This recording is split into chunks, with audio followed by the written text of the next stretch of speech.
हाँ जी, सत श्री अकाल जी। ਤੁਹਾਡਾ ਸਾਰਿਆਂ ਦਾ ਸਵਾਗਤ ਹੈ ਜੀ ਮਲੂਕਾ ਆਈਏਐਸ ਸਾਡੇ YouTube ਚੈਨਲ ਤੇ ਜਿਵੇਂ ਪਿਛਲੇ 2 ਹਫ਼ਤਿਆਂ ਤੋਂ ਆਪਾਂ ਇੱਥੇ ਪੀਸੀਐਸ ਪੰਜਾਬ ਪੀਸੀਐਸ ਮੇਨਸ ਦੇ ਰਿਗਾਰਡਿੰਗ ਕੁਝ ਟੌਪਿਕਸ ਆਪਾਂ ਡਿਸਕਸ ਕਰ ਰਹੇ ਹਾਂ ਤੇ ਆਪਾਂ ਸਿੱਖ ਅੰਪਾਇਰ ਬਾਰੇ ਹਰੇ ਤੱਕ ਆਪਾਂ ਮਹਾਰਾਜਾ ਰਣਜੀਤ ਸਿੰਘ ਜੀ ਬਾਰੇ ਆਪਾਂ ਡਿਸਕਸ ਕੀਤਾ ਕਿ ਕਿਵੇਂ ਉਹਨਾਂ ਨੇ ਮਿਸਲਸ ਨੂੰ ਕੰਸੋਲੀਡੇਟ ਕੀਤਾ, ਸਿੱਖ ਅੰਪਾਇਰ ਦੀ ਸਥਾਪਨਾ ਕੀਤੀ, ਉਹਦੇ ਬਾਅਦ ਉਹਨਾਂ ਦੇ ਐਡਮਿਨਿਸਟ੍ਰੇਟਿਵ ਰਿਫਾਰਮਸ ਕਿਹੜੇ ਮੈਜ਼ਰਸ ਉਹਨਾਂ ਨੇ ਲੈ ਕੇ ਆਂਦੇ ਐਡਮਿਨਿਸਟ੍ਰੇਸ਼ਨ ਵਾਸਤੇ ਜਿਨ੍ਹਾਂ ਨੇ ਸਿੱਖ ਅੰਪਾਇਰ ਨੂੰ ਇੰਟੈਕਟ ਰੱਖਿਆ। ਉਹਦੇ ਬਾਅਦ ਉਹਨਾਂ ਦੇ ਜਿਹੜੇ ਡਿਪਲੋਮੈਟਿਕ ਰਿਲੇਸ਼ਨਸ ਸੀ ਬ੍ਰਿਟਿਸ਼ ਗਵਰਨਮੈਂਟ ਦੇ ਨਾਲ ਉਹ ਕਿਹੋ ਜਿਹੇ ਸੀ ਉਹਦੇ ਬਾਰੇ ਆਪਾਂ ਇਨ ਡਿਟੇਲ ਸਾਰਾ ਡਿਸਕਸ ਕੀਤਾ ਹੋਇਆ।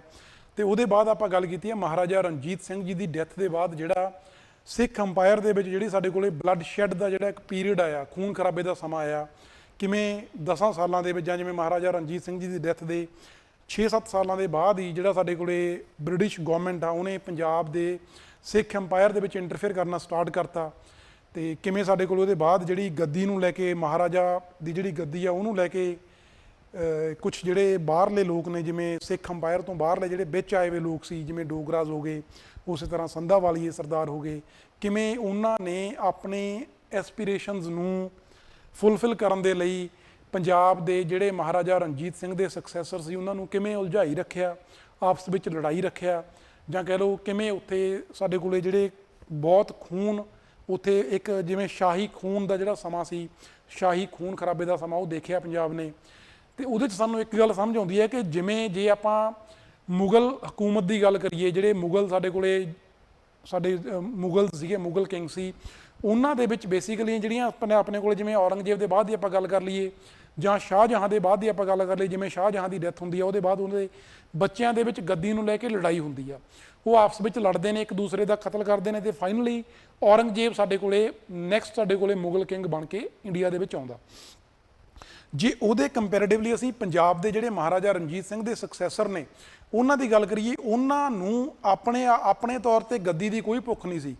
ਉਹਨਾਂ ਨੂੰ ਬੇਸਿਕਲੀ ਡੋਗਰਿਆਂ ਨੇ ਤੇ ਸੰਧਾਵਾਲੀਏ ਜਿਹੜੇ ਸਰਦਾਰ ਨੇ ਅਜੀਤ ਸਿੰਘ, ਲਹਿਣਾ ਸਿੰਘ, ਅਤਰ ਸਿੰਘ, ਉਹਨਾਂ ਨੇ ਹਾਲਾਤ ਇੱਦਾਂ ਦੇ ਬਣਾਈ ਰੱਖੇ ਕਿ ਉਹਨਾਂ ਜਿਹੜੇ ਮਹਾਰਾਜਾ ਰਣਜੀਤ ਸਿੰਘ ਦੇ ਸਕਸੈਸਰ ਸੀ ਉਹ ਉਹਨਾਂ ਹਾਲਾਤਾਂ ਨੂੰ ਕੰਟਰੋਲ ਕਰਨ ਦੇ ਵਿੱਚ ਫੇਲ ਹੋ ਗਏ। ਜੇ ਉਹਨਾਂ ਨੂੰ ਉਹ ਕੰਟਰੋਲ ਕਰ ਲੈਂਦੇ, ਉਹਨਾਂ ਜਿਹੜੇ ਸਾਡੇ ਕੋਲੇ ਡੋਗਰੇ ਨੇ ਜਾਂ ਸੰਧਾਵਾਲੀਏ ਸਰਦਾਰ ਨੇ ਉਹਨਾਂ ਦੀਆਂ ਐਸਪੀਰੇਸ਼ਨਸ ਨੂੰ ਸਮਝਦੇ ਤਾਂ ਫਿਰ ਪੰਜਾਬ ਦੇ ਵਿੱਚ ਜਿਵੇਂ ਕਹਿ ਲਓ ਇੰਨਾ ਖੂਨ ਖਰਾਬਾ ਨਾ ਹੁੰਦਾ, ਪਲੱਸ ਉਹਦੇ ਨਾਲ ਜਿਹੜੀ ਬ੍ਰਿਟਿਸ਼ ਹਕੂਮਤ ਆ ਉਹਦਾ ਸਿੱਖ ਅੰਪਾਇਰ ਦੇ ਵਿੱਚ ਐਂਟਰ ਕਰਨ ਦਾ ਜਿਹੜਾ ਜਿਵੇਂ ਕਹਿ ਲਓ ਹਿੰਮਤ ਉਹਨਾਂ ਦੀ ਨਾ ਹੁੰਦੀ। ਠੀਕ ਹੈ, ਸੋ ਅਸੀਂ ਕਹਿ ਸਕਦੇ ਹਾਂ ਕਿ ਮਹਾਰਾਜਾ ਰਣਜੀਤ ਸਿੰਘ ਦੇ ਸਕਸੈਸਰ ਨੇ ਜਿਹੜੇ ਉਹ ਖੁਦ ਗੱਦੀ ਦੇ ਲਈ ਨਹੀਂ ਲੜੇ, ਉਹਨਾਂ ਨੇ ਗੱਦੀ ਦੇ ਲਈ ਇੱਕ ਦੂਜੇ ਦਾ ਖੂਨ ਖਰਾਬਾ ਨਹੀਂ ਕੀਤਾ।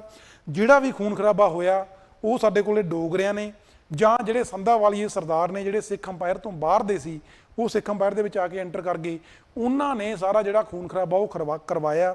ਉਹਨਾਂ ਨੇ ਮਹਾਰਾਜਾ ਰਣਜੀਤ ਸਿੰਘ ਦੇ ਸਕਸੈਸਰ ਨੇ ਜਿਹੜੇ ਖੜਕ ਸਿੰਘ ਹੋ ਗਏ ਜਾਂ ਆਪਣੇ ਕੋਲੇ ਸ਼ੇਰ ਸਿੰਘ ਹੋ ਗਏ ਜਾਂ ਨੌ ਨਿਹਾਲ ਸਿੰਘ ਹੋ ਗਏ, ਉਹਨਾਂ ਸਾਰਿਆਂ ਦੇ ਕਤਲ ਉਹਨਾਂ ਨੇ ਕਰਵਾਏ ਨੇ, ਨਾ ਕਿ ਮਹਾਰਾਜਾ ਰਣਜੀਤ ਸਿੰਘ ਦੇ ਬੱਚਿਆਂ ਨੇ ਆਪਸ ਵਿੱਚ ਆਪਣੇ ਪਰਿਵਾਰ ਦੇ ਮੈਂਬਰਾਂ ਦੇ ਕਤਲ ਕੀਤੇ ਨੇ। ਠੀਕ ਹੈ ਜੀ, ਇਹ ਸਾਡੇ ਕੋਲੇ ਇੱਕ ਡਿਫਰੈਂਸ ਆ। ਜੇ ਆਪਣੇ ਕੋਲੇ ਤੁਹਾਨੂੰ ਪੇਪਰ ਦੇ ਵਿੱਚ ਕੁਐਸਚਨ ਪੁੱਛਿਆ ਜਾਂਦਾ ਕਿ how the war of succession in Sikh empire was different from that of Mughal empire, ਉਹਦੇ 'ਚ ਆਪਣੇ ਕੋਲੇ ਵਾਰ ਆਫ ਸਕਸੈਸ਼ਨਸ ਵੀ ਹੋਈਆਂ ਨੇ ਤੇ ਪੰਜਾਬ ਵਾਲੇ ਸਾਡੇ ਕੋਲੇ ਸਿੱਖ ਅੰਪਾਇਰ ਦੇ ਵਿੱਚ ਵੀ ਹੋਈਆਂ ਨੇ। ਬਟ ਜਿਹੜੀਆਂ ਸਿੱਖ ਅੰਪਾਇਰ ਦੀਆਂ ਵਾਰ ਆਫ ਸਕਸੈਸ਼ਨ ਆ ਇਹ ਸਾਡੇ ਕੋਲੇ ਜਿਹੜੇ ਮਹਾਰਾਜਾ ਰਣਜੀਤ ਸਿੰਘ ਦੇ ਸਕਸੈਸਰ ਨੇ ਉਹਨਾਂ ਦੇ ਬੱਚੇ ਨੇ, ਉਹਨਾਂ ਨੇ ਕੋਈ ਲੜਾਈ ਨਹੀਂ ਲੜੀ, ਉਹਨਾਂ ਨੇ ਆਪਣੇ ਜਿਵੇਂ ਕਹਿ ਲਓ ਰਿਸ਼ਤੇਦਾਰਾਂ ਨੂੰ, ਆਪਣੇ ਭਰਾਵਾਂ ਨੂੰ ਨਹੀਂ ਮਾਰਿਆ, ਬਲਕਿ ਡੋਗਰਿਆਂ ਨੇ ਤੇ ਸੰਧਾਵਾਲੀਏ ਸਰਦਾਰਾਂ ਨੇ ਮਰਵਾਏ ਨੇ ਜਾਂ ਉਹਨਾਂ ਨੇ ਮਾਰੇ ਨੇ, ਉਹਨਾਂ ਨੇ ਕੌਨਸਪੀਰੇਸੀਜ਼ ਕਰਕੇ ਉਹਨਾਂ ਨੂੰ ਮਰਵਾਇਆ।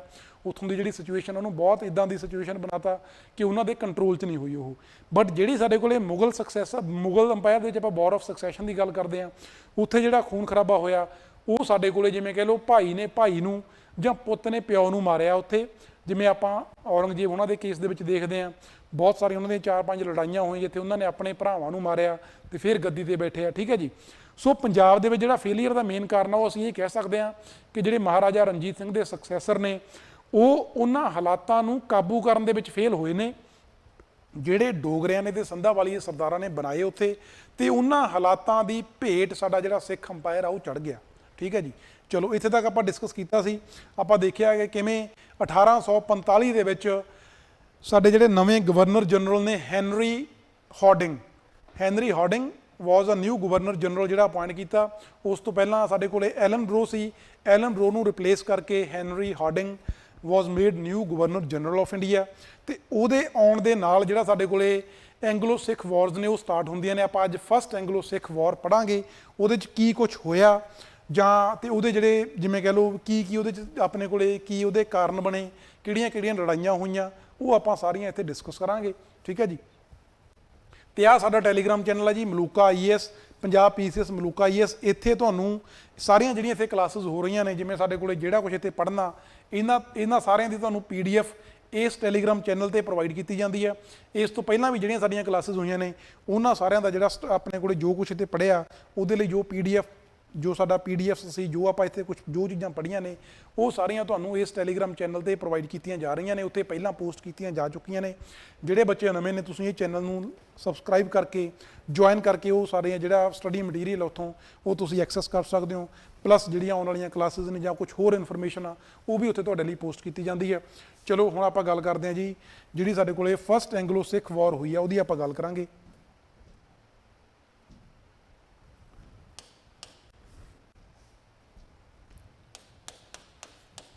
ਫਸਟ ਐਂਗਲੋ ਸਿੱਖ ਵਾਰ, ਠੀਕ ਹੈ ਜੀ। ਇਹ ਸਾਡੇ ਕੋਲੇ 1945 1946 ਵਾਲਾ ਜਿਹੜਾ ਪੀਰੀਅਡ ਆ ਉਦੋਂ ਹੋਈ ਆ। ਇਹਦੇ 'ਚ ਮੇਨ ਜਿਹੜੀਆਂ ਮੇਜਰ ਇਵੈਂਟਸ ਹੋਈਆਂ ਨੇ ਜੀ 1900 ਨਹੀਂ 1800, ਠੀਕ ਹੈ ਜੀ। 1845 ਦੇ ਵਿੱਚ Henry Hardinge replaced Ellenborough as governor general of India, ਠੀਕ ਹੈ ਜੀ। ਹੈਨਰੀ ਹਾਰਡਿੰਗ ਆ ਜਿਹੜਾ, ਇਹਨੇ ਐਲਨ ਬਰੋ ਨੂੰ ਰਿਪਲੇਸ ਕਰਕੇ ਇਹਨੂੰ ਹਾਰਡਿੰਗ ਨੂੰ ਗਵਰਨਰ ਜਨਰਲ ਆਫ ਇੰਡੀਆ ਬਣਾਇਆ ਗਿਆ। ਤੇ ਜਦੋਂ Hardinge governor general of India ਬਣਿਆ ਤਾਂ ਉਹਦੇ ਬਾਅਦ ਜਿਹੜਾ ਆਪਣੇ ਕੋਲੇ ਡਾਇਰੈਕਟ ਕਨਫਲਿਕਟ ਆ ਜਾਂ ਜਿਹੜੀਆਂ ਵਾਰਸ ਹੋਈਆਂ ਨੇ ਉਹ ਸਿੱਖਾਂ ਤੇ ਬ੍ਰਿਟਿਸ਼ ਹਕੂਮਤ ਦੇ ਵਿੱਚ ਹੋਣੀਆਂ ਸਟਾਰਟ ਹੋ ਗਈਆਂ। ਇਸ ਤੋਂ ਪਹਿਲਾਂ ਐਲਨ ਬਰੋ ਨੇ ਸਿੱਖ ਅੰਪਾਇਰ ਦੇ ਵਿੱਚ ਉੱਪਰ ਅਟੈਕ ਕਰਨ ਦੇ ਲਈ ਜਿਹੜੇ ਇਹਨਾਂ ਦੇ ਲੋਕਲ ਆਫੀਸਰ ਸੀ ਉਹਨਾਂ ਤੋਂ ਸਲਾਹ ਮੰਗੀ ਕਿ ਕੀ ਸਾਨੂੰ ਅਟੈਕ ਕਰਨਾ ਚਾਹੀਦਾ ਕਿ ਨਹੀਂ ਕਰਨਾ ਚਾਹੀਦਾ, ਬਟ ਉਹਨੇ ਕੋਈ ਅਟੈਕ ਨਹੀਂ ਕੀਤਾ। ਉਸ ਸਮੇਂ ਦੇ ਵਿੱਚ ਅਟੈਕ ਨਹੀਂ ਹੋਇਆ। ਬਟ ਜਦੋਂ ਹੈਨਰੀ ਹਾਰਡਿੰਗ ਆਇਆ ਤਾਂ ਉਹਨੇ ਜਿਵੇਂ ਕਹਿ ਲਓ ਸਿੱਖ ਅੰਪਾਇਰ ਨੂੰ ਬ੍ਰਿਟਿਸ਼ ਹਕੂਮਤ ਦਾ, ਈਸਟ ਇੰਡੀਆ ਕੰਪਨੀ ਦਾ ਜਿਹੜੀ ਉਸ ਸਮੇਂ ਹਕੂਮਤ ਚੱਲ ਰਹੀ ਸੀ ਉਹਦਾ ਹਿੱਸਾ ਬਣਾਉਣ ਦੇ ਲਈ ਪੰਜਾਬ ਦੇ ਮੈਟਰਸ ਦੇ ਵਿੱਚ ਇੰਟਰਫੇਅਰ ਕਰਨਾ ਸਟਾਰਟ ਕਰਤਾ। ਕਿਵੇਂ ਕੀਤਾ ਜੀ? ਸਭ ਤੋਂ ਪਹਿਲਾਂ ਇਹਨੇ ਕੀ ਕੀਤਾ, ਜਿਹੜੀ 1809 ਦੇ ਵਿੱਚ ਟ੍ਰੀਟੀ ਆਫ ਅੰਮ੍ਰਿਤਸਰ ਸਾਈਨ ਹੋਈ ਸੀ, ਉਸ ਟ੍ਰੀਟੀ ਨੂੰ ਵਾਇਲੇਟ ਕਰਨਾ ਇਹਨੇ ਸਟਾਰਟ ਕੀਤਾ। ਕਿਵੇਂ ਸਟਾਰਟ ਕੀਤਾ? ਇਸ ਟ੍ਰੀਟੀ ਦੇ ਵਿੱਚ ਇੱਕ ਪ੍ਰੋਵੀਜ਼ਨ ਰੱਖੀ ਗਈ ਸੀ ਕਿ ਜਿਹੜੀ ਸਤਲੁਜ ਰਿਵਰ ਆ, ਜਿਹੜੀ ਪੰਜਾਬ ਅੰਪਾਇਰ ਤੇ ਬ੍ਰਿਟਿਸ਼ ਦਾ ਜਿਹੜਾ ਈਸਟ ਇੰਡੀਆ ਕੰਪਨੀ ਦਾ ਆਕੂਪਾਈਡ ਏਰੀਆ ਉਹਨਾਂ ਦੇ ਵਿੱਚ ਇੱਕ ਬਾਉਂਡਰੀ ਆ, ਉੱਥੇ ਬ੍ਰਿਟਿਸ਼ ਹਕੂਮਤ ਆ ਜਿਹੜੀ ਮੈਕਸਿਮਮ 2500 ਸੋਲਜਰਸ ਆ ਜਿਹੜੇ ਆਪਣੇ ਉੱਥੇ ਰੱਖ ਸਕਦੀ ਹੈ, ਠੀਕ ਹੈ ਜੀ। 2500 ਸੋਲਜਰਸ ਨੇ ਜਿਹੜੇ ਉਹ ਆਪਣੇ ਕੋਲੇ ਵੱਧ ਤੋਂ ਵੱਧ ਉਹ ਸਤਲੁਜ ਦੇ ਉੱਪਰ ਬ੍ਰਿਟਿਸ਼ ਸੋਲਜਰਸ ਨੇ ਜਿਹੜੇ ਹੋ ਸਕਦੇ ਨੇ, ਠੀਕ ਹੈ ਜੀ। ਬਟ ਜਦੋਂ ਹੈਨਰੀ ਹਾਰਡਿੰਗ ਆਇਆ ਉਹਨੇ ਕੀ ਕੀਤਾ, ਉਹਨੇ 2500 ਤੋਂ ਵਧਾ ਕੇ ਅਰਾਊਂਡ 30,000 30 ਤੋਂ 32,000 30 ਤੋਂ 32,000 ਬ੍ਰਿਟਿਸ਼ ਟਰੂਪਸ ਨੇ ਜਿਹੜੇ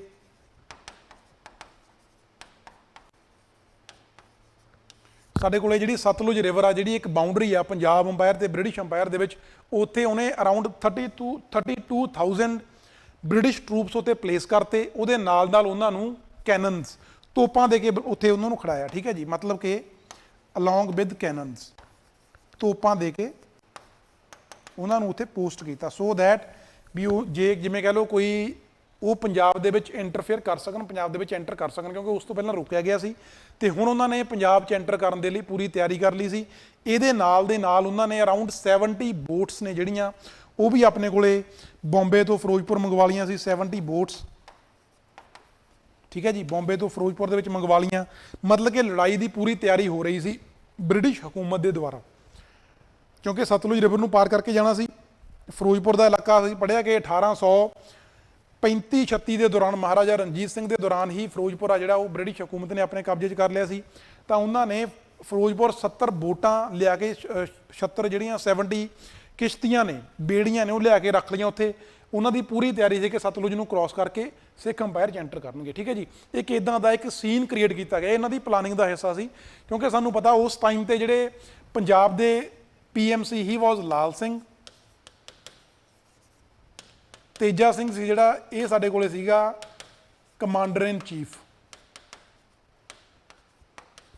ਸਾਡੀਆਂ ਸਿੱਖ ਫੋਰਸਿਸ ਦਾ, ਠੀਕ ਹੈ ਜੀ। Teja Singh was commander in chief, Lal Singh was PM, ਤੇ Dalip Singh was minor king of Punjab, minor maharaja. Dalip Singh ਸਾਡੇ ਕੋਲੇ ਉਸ ਸਮੇਂ ਮਹਾਰਾਜਾ ਸੀ, 7 ਸਾਲ ਦੀ ਇਹਨਾਂ ਦੀ ਉਮਰ ਸੀ, ਤਾਂ ਇਹਨਾਂ ਉਸ ਸਮੇਂ ਪ੍ਰਾਈਮ ਮਿਨਿਸਟਰ ਲਾਲ ਸਿੰਘ ਸੀ, Teja Singh commander in chief ਸੀ। ਇਹਨਾਂ ਬਾਰੇ ਅਸੀਂ ਪਿਛਲੀ ਕਲਾਸ 'ਚ ਪੜ੍ਹਿਆ ਸੀ ਕਿ ਲਾਲ ਸਿੰਘ ਤੇ ਤੇਜਾ ਸਿੰਘ ਆ ਜਿਹੜੇ, ਇਹ ਸਾਡੇ ਕੋਲੇ ਬ੍ਰਿਟਿਸ਼ ਹਕੂਮਤ ਦੇ ਨਾਲ ਰਲੇ ਹੋਏ ਸੀ। ਉਹਨਾਂ ਦੇ ਜਿਵੇਂ ਕਹਿ ਲਓ ਰਲ ਮਿਲ ਕੇ ਇਹਨਾਂ ਨੇ ਸਾਰਾ ਜਿਹੜਾ ਪਲਾਨਿੰਗ ਕੀਤੀ ਆ। ਬ੍ਰਿਟਿਸ਼ ਹਕੂਮਤ ਨੇ ਵਾਰ ਦੀ ਤਿਆਰੀ ਕਰ ਲਈ, 32,000 ਸੋਲਜਰ ਉੱਥੇ ਪਲੇਸ ਕਰਤੇ, ਉਹਦੇ ਨਾਲ ਉਹਨਾਂ ਨੂੰ ਤੋਪਾਂ ਦੇਤੀਆਂ, 70 ਬੇੜੀਆਂ ਮੰਗਵਾ ਲਈਆਂ। ਤੇ ਉਧਰੋਂ ਕੀ ਹੋਇਆ, ਲਾਲ ਜਿਹੜਾ ਤੇਜਾ ਸਿੰਘ ਆ ਕਮਾਂਡਰ ਇਨ ਚੀਫ ਫੋਰਸਿਸ ਦਾ ਜਿਹੜਾ ਚੀਫ ਸੀ, ਉਹਨੇ ਸਿੱਖ ਫੋਰਸਿਸ ਨੂੰ ਬ੍ਰਿਟਿਸ਼ ਦੇ ਖਿਲਾਫ ਭੜਕਾਉਣਾ ਸ਼ੁਰੂ ਕਰਤਾ ਕਿ ਬ੍ਰਿਟਿਸ਼ ਹਕੂਮਤ ਆ ਜਿਹੜੀ ਉਹ ਹੁਣ ਪੰਜਾਬ ਦੇ ਵਿੱਚ ਐਂਟਰ ਕਰਨ ਦੀ ਤਿਆਰੀ ਕਰ ਰਹੀ ਆ, ਇਹਦੇ ਤੋਂ ਪਹਿਲਾਂ ਉਹ ਐਂਟਰ ਕਰਕੇ ਸਾਡੇ ਤੇ ਅਟੈਕ ਕਰਨ, ਅਸੀਂ ਉਹਨਾਂ ਤੇ ਅਟੈਕ ਕਰ ਦਈਏ। ਇਹ ਸਾਰਾ ਉਹਨਾਂ ਦਾ ਪਲਾਨਿੰਗ ਸੀ, ਠੀਕ ਹੈ ਜੀ। ਤੇ ਇੱਥੇ ਸਾਡੇ ਕੋਲੇ ਜਿਹੜੇ ਬ੍ਰਿਟਿਸ਼ ਇੱਕ ਉਸ ਸਮੇਂ ਦੇ ਆਫੀਸਰ ਨੇ ਮੇਜਰ ਸਮਿਥ, ਇਹਨੂੰ ਤੁਸੀਂ ਕੋਟ ਕਰ ਸਕਦੇ ਹੋ ਜੇ ਤੁਹਾਨੂੰ ਪੇਪਰ ਦੇ ਵਿੱਚ ਕੁਐਸਚਨ ਆਵੇ ਕਿ ਜਿਹੜੀ ਸਾਡੀ ਟ੍ਰੀਟੀ ਆਫ ਅੰਮ੍ਰਿਤਸਰ ਆ ਉਹ ਸਿੱਖਾਂ ਨੇ ਵਾਇਲੇਟ ਕੀਤੀ ਜਾਂ ਬ੍ਰਿਟਿਸ਼ਰਸ ਨੇ ਵਾਇਲੇਟ ਕੀਤੀ। ਬ੍ਰਿਟਿਸ਼ ਦਾ ਜਿਹੜੇ ਉਸ ਸਮੇਂ ਦੇ ਆਫੀਸਰ ਸੀ ਮੇਜਰ ਸਮਿਥ, ਉਹਨੇ ਕਲੀਅਰਲੀ ਲਿਖਿਆ ਕਿ ਜਿਹੜੀ 1809 ਵਾਲੀ ਟ੍ਰੀਟੀ ਆ, ਜੇ ਉਹਨੂੰ ਵਾਇਲੇਟ ਕਰਨ ਦੀ ਗੱਲ ਕਰਦੇ ਆ ਤਾਂ ਜਿਹੜੀ ਪਹਿਲੀ ਪਹਿਲ ਆ, ਜਿਹੜਾ first step C towards violation of the treaty, it was made bye the Britishers, ਠੀਕ ਹੈ ਜੀ। ਉਹਨੇ ਖੁਦ ਕਿਹਾ ਕਿ ਇਹ ਜਿਹੜਾ ਸਟੈਪ ਆ, ਇਹ ਪਹਿਲੀ ਪਹਿਲ ਕਦਮੀ ਅਸੀਂ ਖੁਦ ਕੀਤੀ ਸੀ। ਉਹਦੇ ਰਿਸਪੌਂਸ ਦੇ ਵਿੱਚ ਸਿੱਖਾਂ ਨੇ ਸਤਲੁਜ ਪਾਰ ਕਰਕੇ ਸਾਡੇ ਏਰੀਆ 'ਚ ਆ ਕੇ ਅਟੈਕ ਕੀਤਾ ਸਾਡੇ ਤੇ, ਠੀਕ ਹੈ ਜੀ। ਤੇ ਉਹ ਅਟੈਕ ਕਰਾਉਣ ਦਾ ਜਿਹੜਾ ਪਿੱਛੇ ਕਾਰਨ ਸੀ ਉਹ ਸੀ ਤੇਜਾ ਸਿੰਘ। ਤੇਜਾ ਸਿੰਘ ਨੇ ਸਿੱਖ ਫੋਰਸਿਸ ਨੂੰ ਇਨਸਟੀਗੇਟ ਕੀਤਾ ਕਿ ਬ੍ਰਿਟਿਸ਼ ਹਕੂਮਤ ਹੁਣ ਸਾਡੇ ਤੇ ਅਟੈਕ ਕਰਨ ਦੇ ਲਈ ਤਿਆਰ ਹੋ ਰਹੀ ਆ, ਸੋ ਅਸੀਂ ਉਹਦੇ ਤੇ ਜਾ ਕੇ ਅਸੀਂ ਸਤਲੁਜ ਪਾਰ ਕਰਕੇ ਉਹਨਾਂ, ਇਸ ਤੋਂ ਪਹਿਲਾਂ ਸਾਡੇ ਤੇ ਅਟੈਕ ਕਰਨ, ਅਸੀਂ ਉਹਨਾਂ ਤੇ ਅਟੈਕ ਕਰ ਦਈਏ। ਇਸ ਸਮੇਂ ਬਹੁਤ ਲੋਕਾਂ ਨੇ ਜਿਹੜੇ ਸਿੱਖ ਅੰਪਾਇਰ ਦੇ ਵਿੱਚ ਹੋਰ ਸਲਾਹਕਾਰ ਸੀ, ਉਹਨਾਂ ਨੇ ਸਲਾਹ ਦਿੱਤੀ ਕਿ ਸਾਨੂੰ ਅਟੈਕ ਨਹੀਂ ਕਰਨਾ ਚਾਹੀਦਾ।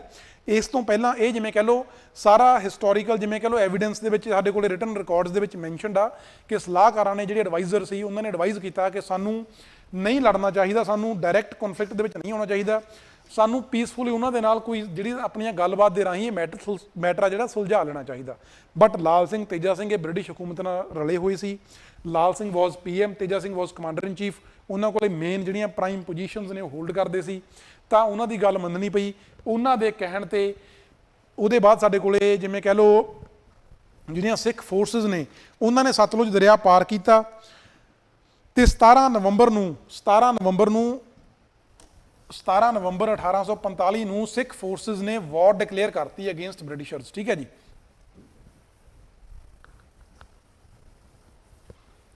17 ਨਵੰਬਰ 1845 ਨੂੰ ਵਾਰ ਅਗੇਂਸਟ ਬ੍ਰਿਟਿਸ਼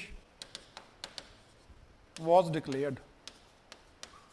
ਸਿੱਖਾਂ ਨੇ ਲੜਾਈ ਜਿਹੜੀ ਆਪਣੇ ਕੋਲੇ ਵਾਰ ਅਗੇਂਸਟ ਬ੍ਰਿਟਿਸ਼ਰ ਡਿਕਲੇਅਰ ਕਰਤੀ 17 ਨਵੰਬਰ 1845 ਨੂੰ, ਤੇ 11 ਦਸੰਬਰ ਨੂੰ ਅਰਾਊਂਡ 39,000 ਸਿੱਖ ਫੋਰਸਿਸ ਨੇ ਜਿਹੜੀਆਂ, ਸਿੱਖ ਸੋਲਜਰ ਨੇ ਜਿਹੜੇ, ਉਹ ਸਾਡੇ ਕੋਲੇ ਸਤਲੁਜ ਰਿਵਰ ਨੂੰ ਕ੍ਰਾਸ ਕਰਕੇ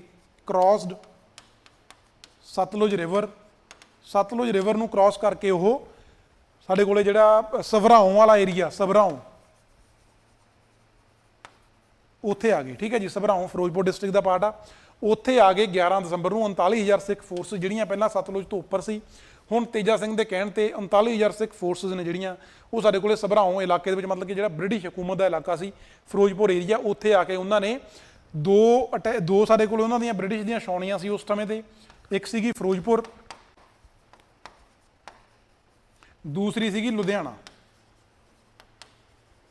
ਇਹਨਾਂ ਨੇ ਪਲਾਨ ਕੀਤਾ ਕਿ ਸਭਰਾਓਂ ਜਦੋਂ ਆ ਗਏ ਤਾਂ ਆਪਾਂ ਫਿਰੋਜ਼ਪੁਰ ਛਾਉਣੀ ਦੇ ਉੱਪਰ ਅਟੈਕ ਕਰ ਦਈਏ, ਕਿਉਂਕਿ ਇੱਥੇ ਉਸ ਸਮੇਂ ਤੇ ਲਗਭਗ 7,000 ਬ੍ਰਿਟਿਸ਼ ਟਰੂਪਸ ਸੀ ਤੇ ਜਿਹੜੇ ਸਿੱਖ ਸੋਲਜਰ ਸੀ ਉਹ 39,000 ਸੀ, ਬ੍ਰਿਟਿਸ਼ ਟਰੂਪਸ 7,000 ਸੀ। ਤਾਂ ਇਹਨਾਂ ਨੇ ਪਲਾਨ ਕੀਤਾ ਕਿ ਆਪਾਂ ਫਿਰੋਜ਼ਪੁਰ ਛਾਉਣੀ ਨੂੰ ਅਟੈਕ ਕਰੀਏ, ਫਿਰੋਜ਼ਪੁਰ ਛਾਉਣੀ ਨੂੰ ਆਪਣੇ ਕਬਜ਼ੇ 'ਚ ਕਰ ਲਈਏ, ਠੀਕ ਹੈ ਜੀ। ਬਟ ਤੇਜਾ ਸਿੰਘ ਨੇ ਜਦੋਂ ਦੇਖਿਆ ਕਿ ਉੱਥੇ ਬ੍ਰਿਟਿਸ਼ ਫੋਰਸਿਸ ਵਾਲੇ ਘੱਟ ਨੇ ਤੇ ਜਿਹੜੀ ਪੰਜਾਬ ਦੀਆਂ ਸਿੱਖ ਫੋਰਸਿਸ ਨੇ ਉੱਥੇ ਅਟੈਕ ਕਰਨ ਦੀ ਤਿਆਰੀ ਕਰ ਰਹੇ ਨੇ, ਤਾਂ ਤੇਜਾ ਸਿੰਘ ਨੇ ਉਹਨਾਂ ਨੂੰ ਰੋਕਿਆ। ਤੇਜਾ ਸਿੰਘ ਕਹਿੰਦਾ ਨਹੀਂ, ਆਪਾਂ ਛਾਉਣੀ ਤੇ ਅਟੈਕ ਨਹੀਂ ਕਰਨਾ, ਆਪਾਂ ਡਾਇਰੈਕਟਲੀ ਗਵਰਨਰ ਜਨਰਲ ਤੇ ਅਟੈਕ ਕਰਾਂਗੇ, ਠੀਕ ਹੈ ਜੀ।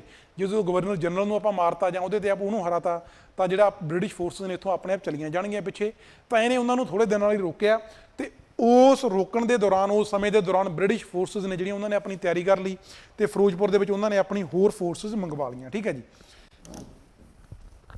17 ਜਿਵੇਂ 11 ਦਸੰਬਰ ਨੂੰ ਆਉਂਦੇ ਨੇ ਉਹ, 11 ਦਸੰਬਰ ਉਹਨਾਂ ਦਾ ਪਲਾਨ ਸੀ ਕਿ ਫਿਰੋਜ਼ਪੁਰ ਛਾਉਣੀ ਤੇ ਅਟੈਕ ਕਰ ਦਾਂਗੇ, ਬਟ ਤੇਜਾ ਸਿੰਘ ਨੇ ਉਹਨਾਂ ਨੂੰ ਰੋਕੀ ਰੱਖਿਆ ਤੇ ਫਾਈਨਲੀ 15 ਦਸੰਬਰ ਨੂੰ ਬੈਟਲ ਆਫ ਮੁਦਕੀ,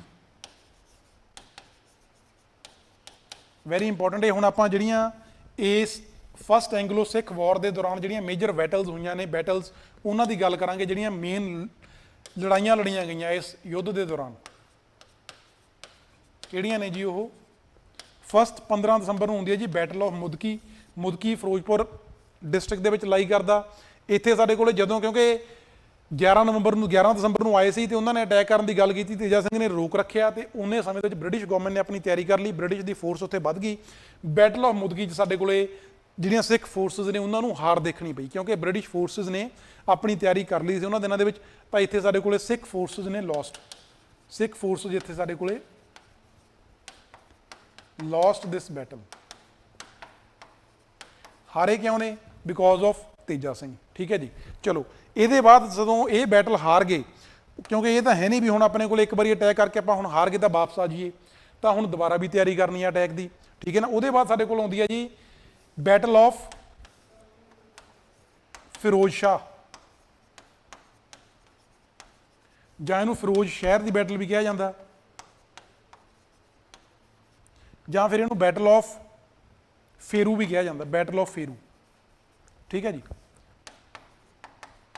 ਇਹ ਸਾਡੇ ਕੋਲੇ ਹੁੰਦੀ ਆ ਅਰਾਊਂਡ 21 ਦਸੰਬਰ ਦੇ ਅਰਾਊਂਡ, 21 ਦਸੰਬਰ ਨੂੰ ਬੈਟਲ ਆਫ, ਕਿਉਂਕਿ ਇੰਨੇ ਸਮੇਂ ਦੇ ਵਿੱਚ 15 ਦਸੰਬਰ ਨੂੰ ਹਾਰ ਕੇ ਸਿੱਖ ਫੋਰਸਿਸ ਇੱਕ ਵਾਰੀ ਹਾਰ ਗਈਆਂ, ਉਹਦੇ ਬਾਅਦ ਉਹਨਾਂ ਨੇ ਆਪਣੀ ਤਿਆਰੀ ਕਰਨੀ ਸ਼ੁਰੂ ਕੀਤੀ, ਕਿਉਂਕਿ ਇਹ ਤਾਂ ਹੈ ਨਹੀਂ ਕਿ ਲਗਾਤਾਰ ਲੜੀ ਜਾਣਗੇ। ਇਹਨਾਂ ਨੇ ਆਪਣੀ ਤਿਆਰੀ ਸ਼ੁਰੂ ਕੀਤੀ ਪਿੱਛੋਂ, ਸਤਲੁਜ ਪਾਰ ਤੋਂ, ਜਿਵੇਂ ਕਹ ਲਓ ਲਾਹੌਰ ਵਾਲੇ ਇਲਾਕੇ ਤੋਂ ਹੋਰ ਇਹਨਾਂ ਨੂੰ ਸਪੋਰਟ ਆਈ ਤੇ 21 ਦਸੰਬਰ ਨੂੰ ਸਾਡੇ ਕੋਲੇ ਬੈਟਲ ਆਫ ਫਿਰੋਜ਼ ਸ਼ਾਹ ਹੁੰਦੀ ਆ, ਜਿੱਥੇ ਸਿੱਖ ਫੋਰਸਿਸ ਬਹੁਤ ਬਲੇਟੈਂਟਲੀ ਲੜੀਆਂ, ਬਹੁਤ ਉਹਨਾਂ ਨੇ ਜਿਵੇਂ ਕਹ ਲਓ ਜੋਸ਼, ਬਹੁਤ ਜਨੂਨ ਦੇ ਨਾਲ ਲੜੇ ਉਹ। ਤੇ ਇੱਥੇ ਸਾਡੇ ਕੋਲੇ ਬ੍ਰਿਟਿਸ਼ ਫੋਰਸਿਸ ਦਾ ਬਹੁਤ ਨੁਕਸਾਨ ਹੋਇਆ ਤੇ ਬ੍ਰਿਟਿਸ਼ ਫੋਰਸਿਸ ਨੂੰ ਪਿੱਛੇ ਭੱਜਣਾ ਪਿਆ। ਠੀਕ ਹੈ ਜੀ। ਤਾਂ ਜਿਹੜਾ ਫਿਰੋਜ਼ ਸ਼ਾਹ ਦੀ ਬੈਟਲ ਹੋਈ ਆ, ਬੈਟਲ ਆਫ ਫਿਰੋਜ਼ਸ਼ਾਹ ਔਰ ਬੈਟਲ ਆਫ ਫੇਰੂ, ਇਹ ਵੀ ਸਾਡੇ ਕੋਲੇ ਫਿਰੋਜ਼ਪੁਰ ਇਲਾਕੇ ਦੇ ਵਿੱਚ ਹੀ ਏਰੀਆ ਲਾਈ ਕਰਦਾ। ਇੱਥੇ ਸਾਡੇ ਕੋਲੇ ਬ੍ਰਿਟਿਸ਼ ਫੋਰਸਿਸ ਨੂੰ ਆਪਣੇ ਇਲਾਕੇ ਛੱਡ ਕੇ ਪਿੱਛੇ ਭੱਜਣਾ ਪਿਆ। ਠੀਕ ਹੈ ਜੀ। ਜਦੋਂ 21 ਦਸੰਬਰ ਨੂੰ ਬ੍ਰਿਟਿਸ਼ ਫੋਰਸਿਸ ਇੱਥੋਂ ਆਪਣੇ ਹਾਰ ਤੋਂ ਬਚਣ ਦੇ ਲਈ ਗਰਾਊਂਡ ਛੱਡ ਕੇ ਪਿੱਛੇ ਭੱਜੀਆਂ, ਤਾਂ ਸਿੱਖ ਫੋਰਸਿਸ ਨੇ ਡਿਸਾਈਡ ਕੀਤਾ ਕਿ ਆਪਾਂ ਜਿਹੜਾ 22 ਦਸੰਬਰ ਨੂੰ ਕਹਿੰਦੇ ਆਪਾਂ ਹੋਰ ਜ਼ਿਆਦਾ ਤਕੜਾ ਅਟੈਕ ਉਹਨਾਂ ਦੇ ਉੱਪਰ ਕਰੀਏ, ਕਿਉਂਕਿ ਹੁਣ ਇੱਕ ਵਾਰੀ ਉਹ ਬੈਕ ਸਟੈਪ ਤੇ ਨੇ, ਤੇ ਜੇ ਹੁਣ ਆਪਾਂ ਉਹਨਾਂ ਤੇ ਇੱਕ ਹੋਰ ਸਟਰੋਂਗ ਅਟੈਕ ਕਰ ਦਾਂਗੇ ਤਾਂ ਆਪਾਂ ਜ਼ਿਆਦਾ ਏਰੀਆ ਆਪਣੇ ਕਬਜ਼ੇ 'ਚ ਕਰ ਲਾਂਗੇ। ਠੀਕ ਹੈ ਜੀ। ਬਟ ਤੇਜਾ ਸਿੰਘ, ਜਿਵੇਂ ਤੁਹਾਨੂੰ ਦੱਸਿਆ ਕਿ ਪਹਿਲਾਂ ਹੀ ਬ੍ਰਿਟਿਸ਼ ਹਕੂਮਤ ਨਾਲ ਰਲਿਆ ਹੋਇਆ ਸੀ, ਕਮਾਂਡਰ ਇਨ ਚੀਫ ਸੀ, ਇੱਥੇ ਫਿਰ ਉਹਨੇ ਸਿੱਖ ਫੋਰਸਿਸ ਨੂੰ ਰੋਕਿਆ ਕਿ ਨਹੀਂ, ਹਲੇ ਆਪਾਂ ਅਟੈਕ ਨਹੀਂ ਕਰਨਾ, ਤੇ ਖੁਦ ਉਹ ਸਿੱਖ ਫੋਰਸਿਸ ਨੂੰ ਛੱਡ ਕੇ ਆਪ ਲਾਹੌਰ ਦਰਬਾਰ ਵੱਲ ਨੂੰ, ਸਤਲੁਜ ਤੋਂ ਪਾਰ ਉੱਪਰ ਜਿਵੇਂ ਕਹਿ ਲਓ ਨਾਰਥ ਵਾਲੇ ਪਾਸੇ ਆ ਕੇ ਉਹਨਾਂ ਨੂੰ ਰੋਕਿਆ ਕਿ ਨਹੀਂ, ਮੇਰੇ ਆਉਣ ਤੱਕ ਤੁਸੀਂ ਰੁਕੋ, ਮੈਂ ਪਿੱਛੋਂ ਹੋਰ ਜਿਹੜਾ ਸਾਡੇ ਕੋਲੇ ਸਪੋਰਟ ਆ, ਸੋ ਦੈਟ ਆਪਾਂ ਹੋਰ ਸਟਰੋਂਗਲੀ ਅਟੈਕ ਕਰ ਸਕੀਏ। ਕਿਸੇ ਤਰ੍ਹਾਂ ਵੀ ਉਹਨਾਂ ਨੂੰ ਰੋਕਿਆ ਤੇ ਉਹਨਾਂ ਨੂੰ ਇਹ ਲਾਰਾ ਲਾ ਕੇ ਸਤਲੁਜ ਪਾਰ ਵਾਪਸ ਚਲਿਆ ਗਿਆ ਕਿ ਹਲੇ ਤੁਸੀਂ ਨਹੀਂ ਲੜਨਾ। ਤੇ ਜਦੋਂ ਜਿਹੜਾ ਇਹਨਾਂ ਦਾ ਕਮਾਂਡਰ ਇਨ ਚੀਫ ਆ ਉਹ ਸਿੱਖ ਫੋਰਸਿਸ ਨੂੰ ਇੱਧਰ ਛੱਡ ਕੇ ਵਾਪਸ ਚਲਿਆ ਗਿਆ, ਰਾਣੀ ਜਿੰਦਾ ਕੋਲ ਇਹ ਗੱਲ ਪਹੁੰਚੀ, ਜਿਹੜੀ ਉਸ ਟਾਈਮ ਤੇ ਮਹਾਰਾਜਾ ਦਲੀਪ ਸਿੰਘ ਜਿਹੜੇ ਸਾਡੇ ਮਹਾਰਾਜਾ ਸੀ, ਉਹਨਾਂ ਦੀ ਰੀਜੈਂਟ ਸੀ, ਜਿਹਦੇ ਅੰਡਰ ਮਹਾਰਾਜਾ ਦਲੀਪ ਸਿੰਘ ਰਾਜ ਭਾਗ ਚਲਾ ਰਹੇ ਸੀ। ਤਾਂ ਰਾਣੀ ਜਿੰਦਾ ਨੇ ਸ਼ਿਆਮ ਸਿੰਘ ਅਟਾਰੀ ਵਾਲਾ, ਜਿਹੜੇ ਉਸ ਸਮੇਂ ਸਤਲੁਜ ਤੋਂ ਉੱਪਰ ਦੇ ਇਲਾਕੇ ਜੀ ਰੁਕੇ ਹੋਏ ਸੀ, ਉਹਨਾਂ ਨੂੰ ਮੈਸੇਜ ਭੇਜਿਆ ਕਿ ਤੁਸੀਂ ਜਾਓ, ਤੁਹਾਡੀ ਲੋੜ ਆ, ਸਾਡੀਆਂ ਸਿੱਖ ਫੋਰਸਿਸ ਜਿਹੜੀਆਂ ਆਪਣੇ ਉੱਥੇ ਪਹੁੰਚੀਆਂ ਨੇ ਉਹਨਾਂ ਨੂੰ ਤੁਸੀਂ ਲੀਡ ਕਰੋ, ਕਿਉਂਕਿ ਉਹਨਾਂ ਦਾ ਕਮਾਂਡਰ ਇਨ ਚੀਫ ਉੱਪਰ ਆ ਗਿਆ। ਤਾਂ ਇੱਥੇ ਸਾਡੇ ਕੋਲੇ 22 ਦਸੰਬਰ ਦੇ ਬਾਅਦ ਸ਼ਿਆਮ ਸਿੰਘ ਅਟਾਰੀ ਵਾਲਾ ਜਿਹੜੇ ਉਹਨਾਂ ਦੀ ਐਂਟਰੀ ਹੋ ਜਾਂਦੀ ਹੈ। ਠੀਕ ਹੈ ਜੀ। ਦੋ ਬੈਟਲਸ ਹੋ ਗਈਆਂ, ਬੈਟਲ ਆਫ ਮੁਦਕੀ ਤੇ ਬੈਟਲ ਆਫ ਫਿਰੋਜ਼ ਸ਼ਹਿਰ ਜਾਂ ਬੈਟਲ ਆਫ ਫੇਰੂ। ਤੇ ਇਧਰੋਂ ਸਾਡੇ ਕੋਲੇ ਸ਼ਿਆਮ ਸਿੰਘ ਅਟਾਰੀ ਵਾਲਾ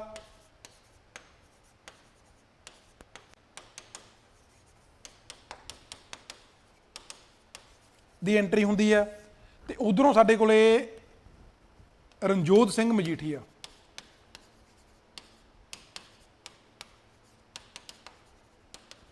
ਠੀਕ ਹੈ ਜੀ। ਸ਼ਿਆਮ ਸਿੰਘ ਅਟਾਰੀ ਵਾਲਾ ਆਪਣੇ ਕੋਲੇ ਫਿਰੋਜ਼ਪੁਰ ਵਾਲੇ ਇਲਾਕੇ 'ਚ ਸੀ, ਇਹਨਾਂ ਦੀ ਜਿਹੜੀ ਫੋਰਸ ਸੀ, ਕਿਉਂਕਿ ਇਸ ਤੋਂ ਪਹਿਲਾਂ ਬੈਟਲ ਆਫ ਫਿਰੋਜ਼ਸ਼ਾਹ ਹੋਈ ਸੀ, ਫਿਰੋਜ਼ਪੁਰ ਵਾਲੇ ਇਲਾਕੇ 'ਚ ਸੀ। ਤੇ ਰਣਜੋਧ ਸਿੰਘ ਮਜੀਠੀਆ ਨੇ ਉਸ ਸਮੇਂ ਕੋਸ਼ਿਸ਼ ਕੀਤੀ, ਕਿਉਂਕਿ ਜਿਵੇਂ ਤੁਹਾਨੂੰ ਦੱਸਿਆ ਕਿ ਫਿਰੋਜ਼ਪੁਰ ਤੇ ਲੁਧਿਆਣਾ ਦੋ ਇਹਨਾਂ ਦੇ ਮੇਨ ਬ੍ਰਿਟਿਸ਼ ਫੋਰਸਿਸ ਦੇ ਗੜ੍ਹ ਸੀ ਉਦੋਂ, ਤਾਂ ਰਣਜੋਤ ਸਿੰਘ ਮਜੀਠੀਆ ਨੇ ਤਿਆਰੀ ਕੀਤੀ ਕਿ ਆਪਾਂ ਇਧਰੋਂ ਲੁਧਿਆਣੇ ਦੇ ਉੱਪਰ ਅਟੈਕ ਕਰਦੇ ਹਾਂ, ਲੁਧਿਆਣੇ ਨੂੰ ਆਪਣੇ ਕਬਜ਼ੇ 'ਚ ਲੈਂਦੇ ਹਾਂ। ਠੀਕ ਹੈ ਜੀ। ਸੋ ਜਦੋਂ ਲੁਧਿਆਣੇ ਨੂੰ ਕਬਜ਼ੇ 'ਚ ਲੈਣ ਦੀ ਗੱਲ ਆਉਂਦੀ ਹੈ ਤਾਂ ਰਣਜੋਤ ਸਿੰਘ ਮਜੀਠੀਆ ਲੁਧਿਆਣੇ ਦੇ ਨਾਲ, ਜਿਵੇਂ ਇੱਥੇ ਜੇ ਲੁਧਿਆਣਾ ਡਿਸਟ੍ਰਿਕਟ ਦੇ ਵਿੱਚ ਹੀ ਪਾਰਟ ਇੱਥੇ ਲਾਈ ਕਰਦਾ ਬੱਦੋਵਾਲ। ਇਹਦੇ ਬਾਰੇ ਆਪਾਂ ਉਸ ਦਿਨ ਵੀ ਪੜ੍ਹਿਆ ਸੀ ਕਿ ਇੱਥੇ ਬੱਦੋਵਾਲ ਦੇ ਵਿੱਚ ਇੱਕ ਬ੍ਰਿਟਿਸ਼ ਫੋਰਸਿਸ ਦਾ ਇੱਕ ਕੈਂਟੂਨਮੈਂਟ ਸੀ, ਇੱਕ ਕੈਂਟ ਸੀ, ਜਿਹੜਾ ਅੱਜ ਵੀ ਉੱਥੇ ਐਗਜ਼ਿਸਟ ਕਰਦਾ।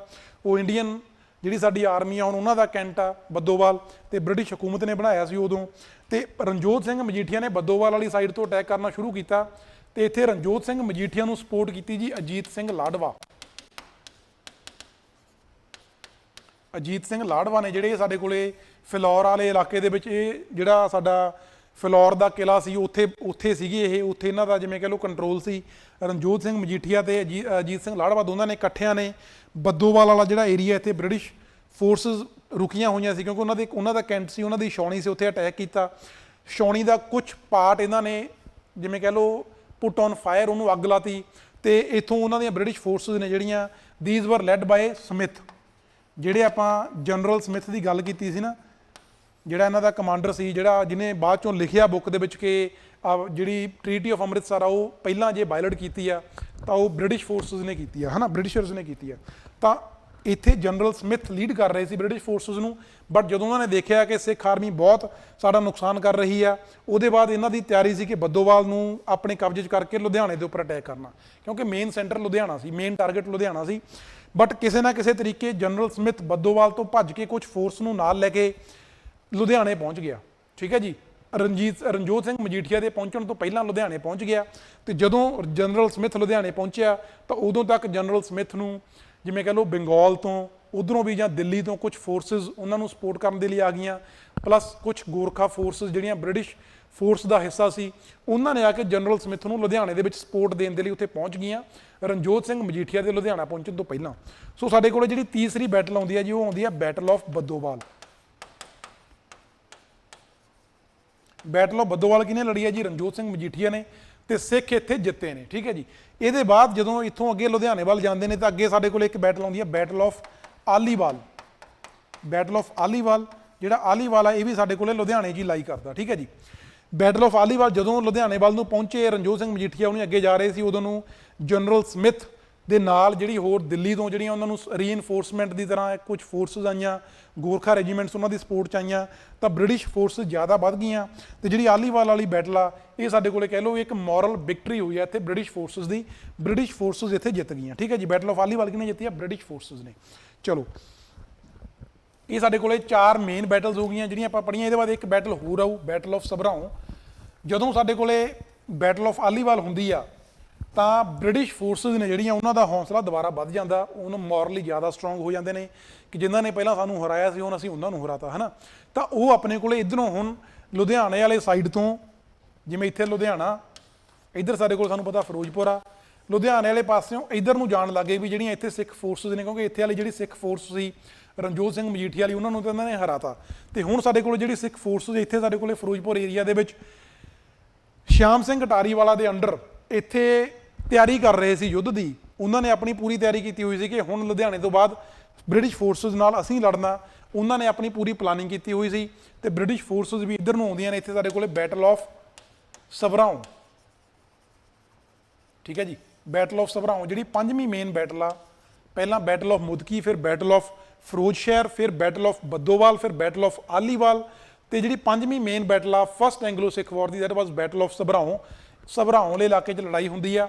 ਬਟ ਇਹ ਲੜਾਈ ਹੋਣ ਤੋਂ ਪਹਿਲਾਂ, ਕਿਉਂਕਿ ਜਿਹੜੀਆਂ ਸਾਡੀਆਂ ਸਿੱਖ ਫੋਰਸਿਸ ਨੇ ਉਹਨਾਂ ਨੇ ਜਿਹੜੀ ਆਪਣੀ ਪਲਾਨਿੰਗ ਕੀਤੀ ਸੀ ਵੀ ਕਿਸ ਤਰ੍ਹਾਂ ਅਸੀਂ ਬ੍ਰਿਟਿਸ਼ ਫੋਰਸਿਸ ਦੇ ਨਾਲ ਲੜਨਾ, ਇਹਨਾਂ ਨੇ ਆਪਣੇ ਅਲੱਗ-ਅਲੱਗ ਜਿਵੇਂ ਕਹਿ ਲਓ ਇੱਕ ਵੈਸਟਰਨ ਫਰੰਟ ਹੋ ਗਿਆ, ਇੱਕ ਜਿਵੇਂ ਅਲੱਗ-ਅਲੱਗ ਫਰੰਟ ਬਣਾ ਲਏ। ਕੁਝ ਟੁਕੜੀ ਇੱਥੇ ਖੜੀ ਆ, ਕੁਝ ਟੁਕੜੀ ਇੱਥੇ ਖੜੀ ਆ, ਕੁਝ ਇੱਥੇ ਆ।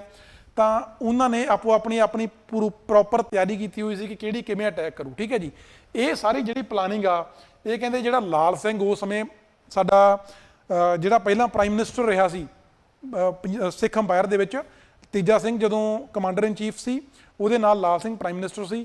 ਲਾਲ ਸਿੰਘ ਕਿਉਂਕਿ ਉਸ ਸਮੇਂ ਵੀ ਹਲੇ ਸਿੱਖ ਅੰਪਾਇਰ ਦਾ ਪਾਰਟ ਸੀ, ਉਹਦੇ ਵਿੱਚ ਹੀ ਆਫੀਸ਼ੀਅਲ ਸੀ ਉਹ।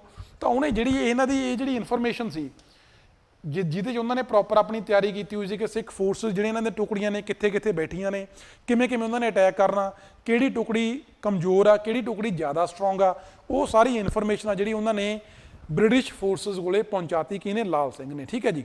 ਲਾਲ ਸਿੰਘ ਦੀ ਜਦੋਂ ਇਨਫੋਰਮੇਸ਼ਨ ਬ੍ਰਿਟਿਸ਼ ਫੋਰਸਸ ਕੋਲੇ ਪਹੁੰਚੀ ਤਾਂ ਬ੍ਰਿਟਿਸ਼ਰਸ ਨੇ ਉਸੇ ਤਰ੍ਹਾਂ ਅਟੈਕ ਕੀਤਾ, ਜਿਹੜੀ ਕਮਜ਼ੋਰ ਟੁਕੜੀ ਸੀ ਉਹਦੇ ਤੇ ਪਹਿਲਾਂ ਅਟੈਕ ਕੀਤਾ, ਜਿਵੇਂ ਉਹਦੇ ਚੋਂ ਜਿਵੇਂ ਕਹਿ ਲਓ ਉਹਦੇ ਨਾਲ ਨਾਲ ਜਦੋਂ ਬ੍ਰਿਟਿਸ਼ਰਸ ਨੇ ਇਹਨਾਂ ਤੇ ਅਟੈਕ ਕੀਤਾ, ਬੈਟਲ ਆਫ ਸਭਰਾਵਾਂ ਵਾਲੀ ਲੜਾਈ ਹੁੰਦੀ ਆ, ਉਸੇ ਸਮੇਂ ਲਾਲ ਸਿੰਘ ਆ ਜਿਹੜਾ ਪਲੱਸ ਤੇਜਾ ਸਿੰਘ, ਇਹ ਜਿਹੜੇ ਇੱਥੋਂ ਵਾਪਸ ਜਾਂਦੇ ਨੇ ਲਾਹੌਰ ਵਾਲੇ ਏਰੀਏ ਨੂੰ, ਤੇ ਜਿਹੜਾ ਸਤਲੁਜ ਰਿਵਰ ਦੇ ਉੱਪਰ ਜਿਹੜਾ ਪਹਿਲਾਂ ਬ੍ਰਿਜ ਬਣਿਆ ਹੋਇਆ ਸੀ, ਜਿਵੇਂ ਆ ਸਤਲੁਜ ਰਿਵਰ ਆ, ਸਤਲੁਜ ਰਿਵਰ ਦੇ ਉੱਪਰ ਬ੍ਰਿਜ ਬਣਿਆ ਹੋਇਆ ਸੀ, ਇੱਥੋਂ ਸਾਰੀ ਸਪੋਰਟ ਆ ਜਿਹੜੀ ਇਹਨਾਂ ਨੂੰ ਲਾਹੌਰ ਸਾਡਾ, ਕਿਉਂਕਿ ਸਿੱਖ ਅੰਪਾਇਰ ਆ ਜਿਹੜਾ ਸਤਲੁਜ ਤੋਂ ਨਾਰਥ ਵਾਲੇ ਪਾਸੇ ਸੀ, ਤਾਂ ਇਹਨਾਂ ਨੂੰ ਜਿਹੜੀ ਸਪੋਰਟ ਆ, ਚਾਹੇ ਅਸਲਾ, ਚਾਹੇ ਖਾਣ ਪੀਣ ਦੇ ਲਈ, ਜਾਂ ਸਾਡੇ ਕੋਲੇ ਜਿਵੇਂ ਕਹਿ ਲਓ ਉਹ ਉੱਪਰੋਂ ਸਾਡੇ ਕੋਲੇ ਹੋਰ ਸੋਲਜਰਸ ਰੀਇਨਫੋਰਸਮੈਂਟ ਦੇ ਫਾਰਮ ਦੇ ਵਿੱਚ ਆ ਰਹੇ ਨੇ, ਉਹ ਸਾਰੀ ਸਪੋਰਟ ਖਤਮ ਕਰਨ ਦੇ ਲਈ ਲਾਲ ਸਿੰਘ ਤੇ ਤੇਜਾ ਸਿੰਘ ਨੇ ਆ ਜਿਹੜਾ ਬ੍ਰਿਜ ਆ ਇਹ ਡੈਮੇਜ ਕਰਤਾ, ਇਹ ਖਤਮ ਕਰਤਾ, ਇਹ ਤੋੜਤਾ। ਠੀਕ ਹੈ ਜੀ। ਤੋੜ ਕੇ ਆਪ ਵਾਪਸ ਚਲੇ ਗਏ, ਤੇ ਜਿਹੜੀ ਸਾਡੇ ਇੱਥੇ ਅਰਾਊਂਡ 25 ਤੋਂ 30 ਹਜ਼ਾਰ ਸਿੱਖ ਫੋਰਸਿਸ ਨੇ ਉਹ ਸਾਡੇ ਕੋਲੇ ਹੁਣ ਸਤਲੁਜ ਰਿਵਰ ਤੋਂ ਸਾਊਥ ਵਾਲੇ ਪਾਸੇ ਬੈਟਲ ਆਫ ਸਭਰਾਵਾਂ ਦੇ ਦੌਰਾਨ ਬ੍ਰਿਟਿਸ਼ ਫੋਰਸਸ ਦੇ ਨਾਲ ਲੜ ਰਹੀਆਂ ਨੇ, ਤੇ ਜਿਹੜੀ ਉਹਨਾਂ ਦੀ ਪਿੱਛੋਂ ਜਿਹੜੀ ਉਹਨਾਂ ਨੂੰ ਸਪੋਰਟ ਆਉਣੀ ਸੀ ਉਹ ਸਪੋਰਟ ਖਤਮ ਹੋ ਗਈ। ਕਿਉਂ? ਕਿਉਂਕਿ ਬ੍ਰਿਜ ਕਲੈਪਸ ਹੋ ਗਿਆ। ਠੀਕ ਹੈ ਜੀ। ਸੋ ਇੱਥੇ ਸਾਡੇ ਕੋਲੇ ਸ਼ਾਮ ਸਿੰਘ ਅਟਾਰੀ ਵਾਲਾ ਤੇ ਜਿਹੜੇ ਹੋਰ ਸਿੱਖ ਇੱਥੇ ਸਾਡੀ ਜਿਹੜੀ ਬੈਟਲ ਆਫ ਸਭਰਾਵਾਂ ਇਹ ਕਿਹਨੇ ਲੀਡ ਕੀਤੀ ਹੈ ਜੀ? ਸ਼ਾਮ ਸਿੰਘ ਅਟਾਰੀ ਵਾਲਾ ਨੇ। ਤੇ ਬਹੁਤ ਕਹਿੰਦੇ ਹੌਸਲੇ ਨਾਲ ਲੜਦੇ ਰਹੇ, ਨਾ ਤਾਂ ਉਹ ਪਿੱਛੇ ਜਾ ਸਕਦੇ ਸੀ, ਤੇ ਉਸੇ ਦੌਰਾਨ ਇਹਨਾਂ ਨੂੰ ਮਗਰੋਂ ਕੋਈ ਸਪੋਰਟ ਨਹੀਂ ਮਿਲ ਰਹੀ ਸੀ, ਬਟ ਬ੍ਰਿਟਿਸ਼ ਹਕੂਮਤ ਆ ਜਿਹੜੀ ਉਹਨਾਂ ਨੂੰ ਰੈਗੂਲਰ ਜਿਹੜੀਆਂ ਸਪਲਾਈਜ਼ ਨੇ, ਚਾਹੇ ਆਰਮਸ ਦੀਆਂ, ਐਮੂਨੀਸ਼ਨਸ ਦੀਆਂ ਜਾਂ ਸੋਲਜਰਸ ਦੀਆਂ, ਉਹ ਲਗਾਤਾਰ ਮਿਲ ਰਹੀਆਂ ਸੀ, ਇਹਨਾਂ ਦੀ ਸਟਰੈਂਥ ਵੱਧ ਰਹੀ ਸੀ, ਬਟ ਉਹਦੇ ਬਾਵਜੂਦ ਸਿੱਖ ਫੋਰਸਿਸ ਬ੍ਰਿਟਿਸ਼ ਫੋਰਸਿਸ ਦੇ ਨਾਲ ਲੜਦੀਆਂ ਰਹੀਆਂ। ਸ਼ਾਮ ਸਿੰਘ ਅਟਾਰੀ ਵਾਲਾ ਤੇ ਅਲੋਂਗ ਵਿਦ ਅਰਾਊਂਡ 10 to 12,000 ਜਿਹੜੇ ਸਿੱਖ ਸੋਲਜਰਸ ਨੇ, they have laid their lives here. ਠੀਕ ਹੈ ਜੀ। ਬੈਟਲ ਆਫ ਸਭਰਾਵਾਂ ਦੇ ਦੌਰਾਨ ਉਹਨਾਂ ਦੀ ਜੰਗ ਦੇ ਮੈਦਾਨ ਦੇ ਵਿੱਚ ਮੌਤ ਹੋ ਜਾਂਦੀ ਹੈ ਯੂਜਦਿਆਂ ਦੀ, ਤੇ ਬੈਟਲ ਆਫ ਸਭਰਾਵਾਂ ਜਿਹੜੀ ਇਹ ਸਾਡੇ ਕੋਲੇ ਬ੍ਰਿਟਿਸ਼ ਫੋਰਸਸ ਨੇ ਜਿਹੜੀਆਂ ਜਿੱਤ ਜਾਂਦੀਆਂ ਨੇ। ਠੀਕ ਹੈ। ਇਹ ਸਾਡੇ ਕੋਲੇ 4 ਮੇਜਰ ਬੈਟਲਸ ਹੋਈਆਂ ਨੇ। ਬੈਟਲ ਆਫ ਸਭਰਾਵਾਂ, ਉਸ ਤੋਂ ਪਹਿਲਾਂ battle of Aliwal, battle of Baddowal, battle of Firozshah ਤੇ ਬੈਟਲ ਆਫ ਮੁਦਕੀ, ਇਹ ਸਾਰੀਆਂ ਤੁਹਾਨੂੰ ਪੇਪਰ 'ਚ ਲਿਖਣੀਆਂ ਪੈਣਗੀਆਂ। ਜੇ ਫਸਟ ਐਂਗਲੋ ਸਿੱਖ ਵਾਰ ਬਾਰੇ ਆਉਂਦਾ, ਕਿਵੇਂ ਕਿਵੇਂ ਕਿਹੜੇ ਲੀਡਰਸ ਨੇ, ਕਿਹੜੇ ਕਮਾਂਡਰਸ ਨੇ ਲੀਡ ਕੀਤੀਆਂ, ਉਹਨਾਂ ਦਾ ਰਿਜ਼ਲਟ ਕੀ ਨਿਕਲਿਆ। ਠੀਕ ਹੈ ਜੀ। ਸੋ ਇਸੇ ਦੌਰਾਨ ਸਾਡੇ ਕੋਲੇ ਲਾਲ ਸਿੰਘ ਨੂੰ ਉਤਾਰ ਕੇ ਗੁਲਾਬ ਸਿੰਘ ਆ ਜਿਹੜਾ ਗੁਲਾਬ ਸਿੰਘ ਡੋਗਰਾ, ਉਹਨੂੰ ਪੰਜਾਬ ਦਾ ਮੁੱਖ ਮੰਤਰੀ ਬਣਾ ਦਿੱਤਾ ਗਿਆ ਬੈਟਲ ਆਫ ਸਭਰਾਵਾਂ ਤੋਂ ਪਹਿਲਾਂ, ਕਿਉਂਕਿ ਜਿਹੜੇ ਲਾਲ ਸਿੰਘ ਤੇਜਾ ਸਿੰਘ ਸੀ, ਜਿਵੇਂ ਕਹਿ ਲਓ ਇਹਨਾਂ ਦੀਆਂ ਐਕਟੀਵਿਟੀਜ਼ ਤੇ ਥੋੜਾ ਜਿਹਾ ਸ਼ੱਕ ਹੋਇਆ, ਬਟ ਉਹਨਾਂ ਨੂੰ ਵਿੱਚੋਂ ਜਿਵੇਂ ਕਹਿ ਲਓ ਸਾਈਡ ਲਾਈਨ ਨਹੀਂ ਕੀਤਾ ਗਿਆ, ਕੱਢਿਆ ਨਹੀਂ ਗਿਆ। ਠੀਕ ਹੈ ਜੀ। ਉਹਨਾਂ ਦੀ ਜਿਹੜੀ ਪੋਸਟ ਸੀ, ਪ੍ਰਾਈਮ ਮਿਨਿਸਟਰ ਦੀ ਪੋਸਟ ਸੀ, ਉਹ ਗੁਲਾਬ ਸਿੰਘ ਡੋਗਰੇ ਨੂੰ ਦਿੱਤੀ, ਤੇ ਗੁਲਾਬ ਸਿੰਘ ਡੋਗਰਾ ਇਸ ਤੋਂ ਪਹਿਲਾਂ ਵੀ ਇਨਡਾਇਰੈਕਟਲੀ ਵਿੱਚ ਇੰਟਰਫੇਅਰ ਕਰ ਹੀ ਰਿਹਾ ਸੀ, ਤੇ ਇੱਥੇ ਉਹਨੂੰ ਪ੍ਰਾਈਮ ਮਿਨਿਸਟਰ ਬਣਾਤਾ ਸੀ। ਠੀਕ ਹੈ ਜੀ। ਤੇ battle of Sobraon Sikh forces ਹਾਰ ਜਾਂਦੀਆਂ ਨੇ, ਤੇ ਇਹਦੇ ਬਾਅਦ ਸਾਡੇ ਕੋਲੇ ਕੀ ਹੁੰਦਾ, ਸਾਡੀ ਜਿਹੜੀ ਫਸਟ ਐਂਗਲੋ ਸਿੱਖ ਵਾਰ ਆ ਉਹ ਇੱਥੇ ਖਤਮ ਹੁੰਦੀ ਹੈ, ਤੇ ਇਹਦੇ ਬਾਅਦ ਸਾਡੇ ਕੋਲੇ ਜਿਹੜਾ ਗਵਰਨਰ ਜਨਰਲ ਹਾਰਡਿੰਗ ਆ ਉਹ ਸਿੱਖਾਂ ਦੇ ਨਾਲ, ਦਲੀਪ ਸਿੰਘ ਦੇ ਨਾਲ ਟ੍ਰੀਟੀ ਆਫ ਲਾਹੌਰ ਸਾਈਨ ਕਰਦਾ, ਉਹਦੀਆਂ ਕੀ ਮੇਨ ਪ੍ਰੋਵੀਜ਼ਨ ਸੀ ਉਹਨਾਂ ਬਾਰੇ ਵੀ ਆਪਾਂ ਗੱਲ ਕਰਾਂਗੇ। ਇਸ ਬੈਟਲ ਦਾ ਜਿਹੜਾ ਆਪਣੇ ਕੋਲੇ ਜਿਵੇਂ ਕਹਿ ਲਓ ਦ੍ਰਿਸ਼ ਆ, ਇਹਦੇ ਬਾਰੇ ਜਿਹੜਾ ਸਾਨੂੰ ਰਿਕਾਰਡਸ ਨੇ, ਜਿਹੜੇ ਆਪਣੇ ਕੋਲੇ ਰਿਟਨ ਰਿਕਾਰਡਸ ਕਿੱਥੇ ਮਿਲਦੇ ਨੇ, ਬਹੁਤ ਫੇਮਸ ਆ ਜੀ। ਯੰਗਨਾਮਾ ਸਿੰਘਾਂ ਅਤੇ ਫਿਰੰਗੀਆਂ, ਸ਼ਾਹ ਮੁਹੰਮਦ,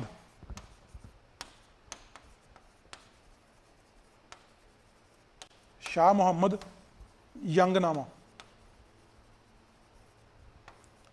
ਸਿੰਘਾਂ ਅਤੇ ਫਿਰੰਗੀਆਂ, ਇਹਨਾਂ ਦੀ ਕਿਤਾਬ ਆ, ਇੱਕ ਉਹਦਾ ਨਾਮ ਆ ਯੰਗਨਾਮਾ ਸਿੰਘਾਂ ਅਤੇ ਫਿਰੰਗੀਆਂ। ਸ਼ਾਹ ਮੁਹੰਮਦ ਨੇ ਕਿਤਾਬ ਲਿਖੀ ਆ। ਇਹਦੇ 'ਚ ਜਿਹੜੀ ਫਸਟ ਐਂਗਲੋ ਸਿੱਖ ਵਾਰ ਹੋਈ ਆ ਉਹਦਾ ਬਹੁਤ ਵਧੀਆ ਤਰੀਕੇ ਨਾਲ ਉਹਦਾ ਜਿਵੇਂ ਕਹਿ ਲਓ ਉਹਨਾਂ ਨੇ ਪੇਸ਼ਕਸ਼ ਉੱਥੇ ਕੀਤੀ ਆ। ਠੀਕ ਹੈ ਜੀ।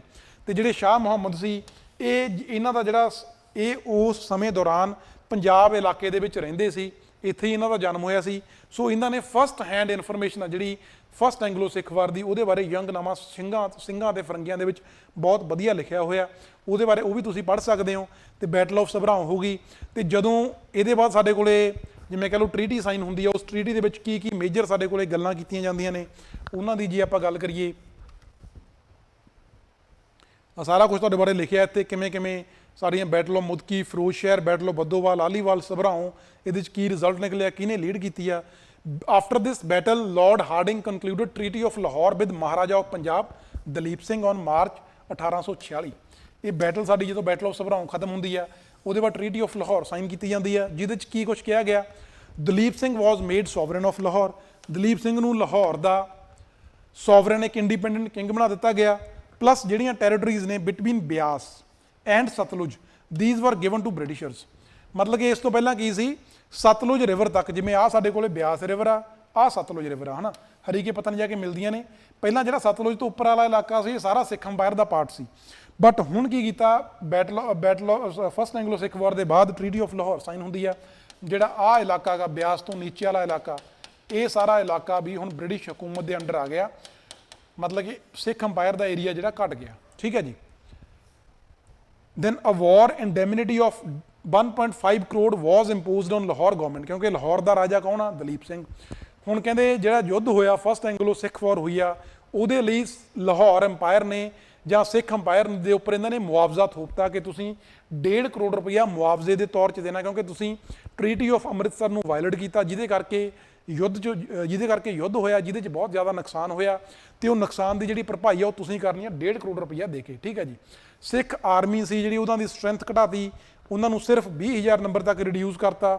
ਉਹਦੇ ਨਾਲ ਇਹਨਾਂ ਨੇ ਕਿਹਾ ਕਿ ਜਿਹੜੀ ਲਾਹੌਰ ਗਵਰਨਮੈਂਟ ਆ ਜਾਂ ਮਹਾਰਾਜਾ ਦਲੀਪ ਸਿੰਘ ਆ, ਉਹ ਆਪਣੇ ਇਲਾਕਿਆਂ ਨੂੰ ਵਧਾ ਘਟਾ ਨਹੀਂ ਸਕਦੇ, ਜੇ ਉਹਨਾਂ 'ਚ ਕੋਈ ਚੇਂਜ ਕਰਨੀ ਹੋਊ ਤਾਂ ਬ੍ਰਿਟਿਸ਼ ਗਵਰਨਮੈਂਟ ਦੀ ਪਰਮਿਸ਼ਨ ਦੇ ਨਾਲ ਹੋਊ, ਬ੍ਰਿਟਿਸ਼ ਗਵਰਨਮੈਂਟ ਦੀ ਪਰਮਿਸ਼ਨ ਤੋਂ ਬਿਨਾਂ ਟੈਰੀਟੋਰੀਅਲ ਚੇਂਜਸ ਨਹੀਂ ਹੋਣਗੇ। ਠੀਕ ਹੈ ਜੀ। ਚਲੋ ਫਿਰ ਕਹਿੰਦੇ 10,000 ਬ੍ਰਿਟਿਸ਼ ਟਰੂਪਸ, 10,000 ਬ੍ਰਿਟਿਸ਼ ਸੋਲਜਰਸ ਨੂੰ ਲਾਹੌਰ ਦਰਬਾਰ ਦੇ ਵਿੱਚ ਸਟੇਸ਼ਨ ਕੀਤਾ ਗਿਆ ਉੱਥੋਂ ਕਹਿੰਦੇ ਸਿਕਿਉਰਿਟੀ ਪ੍ਰੋਵਾਈਡ ਕਰਨ ਦੇ ਲਈ। ਠੀਕ ਹੈ ਜੀ। ਮਤਲਬ ਉੱਥੇ ਇੰਟਰਫੇਅਰ ਕਰਨਾ, ਇੱਕ ਤਾਂ ਸਿੱਖ ਅੰਪਾਇਰ ਦਾ ਇਲਾਕਾ ਘਟਾਤਾ, ਦੂਜਾ ਉਹਨਾਂ ਦੇ ਉੱਪਰ ਰਿਸਟ੍ਰਿਕਸ਼ਨਸ ਲਾਤੀਆਂ ਕਿ ਤੁਸੀਂ ਸਾਡੀ ਪਰਮਿਸ਼ਨ ਤੋਂ ਬਿਨਾਂ ਆਪਣੀਆਂ ਟੈਰੀਟਰੀਜ਼ ਨੂੰ ਵਧਾ ਘਟਾ ਨਹੀਂ ਸਕਦੇ।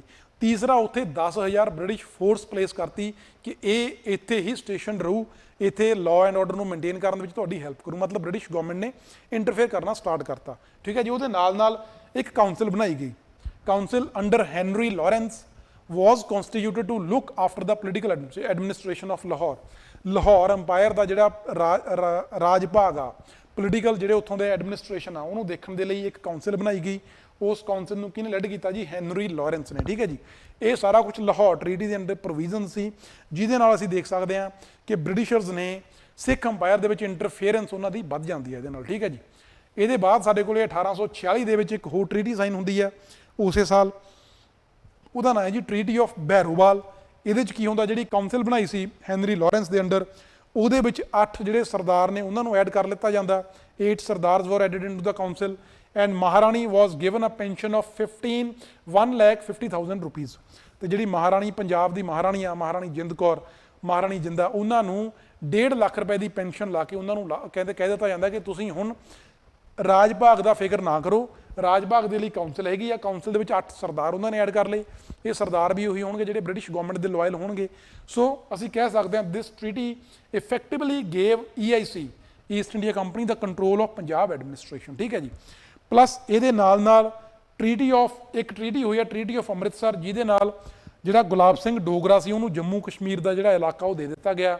ਜੰਮੂ ਕਸ਼ਮੀਰ ਦਾ ਹੁਣ ਰਾਜਾ ਗੁਲਾਬ ਸਿੰਘ ਡੋਗਰੇ ਨੂੰ ਬਣਾ ਦਿੱਤਾ ਗਿਆ। ਇਹ ਕਿਉਂ ਬਣਾਇਆ ਗਿਆ, ਕਿਉਂਕਿ ਜਿਹੜੀ ਟ੍ਰੀਟੀ ਆਫ ਲਾਹੌਰ ਸਾਈਨ ਹੋਈ ਸੀ ਸਿੱਖਾਂ ਤੇ ਬ੍ਰਿਟਿਸ਼ਰਸ ਦੇ ਵਿੱਚ, ਉਸ ਟ੍ਰੀਟੀ ਨੂੰ ਦਾ ਮਿਡਲਮੈਨ ਕੌਣ ਸੀ, ਗੁਲਾਬ ਸਿੰਘ ਡੋਗਰਾ। ਗੁਲਾਬ ਸਿੰਘ ਡੋਗਰਾ ਨੂੰ ਉਹਦੇ ਬਦਲੇ ਜੰਮੂ ਕਸ਼ਮੀਰ ਦਾ ਇਲਾਕਾ ਦੇ ਦਿੱਤਾ। ਇੱਥੇ ਸਾਡੇ ਕੋਲੇ ਫਸਟ ਐਂਗਲੋ ਸਿੱਖ ਵਾਰ ਖਤਮ ਹੁੰਦੀ ਹੈ ਤੇ ਇਹਦੇ 'ਚ ਸਾਡੇ ਕੋਲੇ ਜਿਹੜੇ ਮੇਨ ਟ੍ਰੇਟਰ ਸੀ, ਸਾਡੇ ਮੇਨ ਜਿਹਨਾਂ ਨੇ ਦਗਾ ਕਮਾਇਆ, ਉਹ ਸਾਡੇ ਕੋਲੇ ਲਾਲ ਸਿੰਘ ਤੇ ਤੇਜਾ ਸਿੰਘ ਸੀ। ਫਸਟ ਐਂਗਲੋ ਸਿੱਖ ਵਾਰ ਦੇ ਦੌਰਾਨ ਲਾਲ ਸਿੰਘ ਐਂਡ ਤੇਜਾ ਸਿੰਘ।